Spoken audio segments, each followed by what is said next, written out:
যে এই যতগুলো দেশ ছিল, জার্মান, এই সমস্ত দেশ থেকে উনি বলেছিলেন দিল্লি চলো।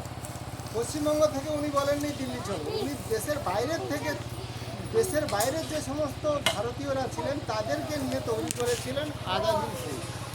কিন্তু নেতাজি হঠাৎ করে অন্তর্ধান হয়ে গেলেন, কিন্তু তার অন্তর্ধানের সঙ্গে সঙ্গে যে তার যে শিষ্যরা ছিল আজও পর্যন্ত কেউ একবারের জন্য আওয়াজ তোলেনি যে নেতাজির অন্তর্ধান রহস্যটা হলো কেমন করে।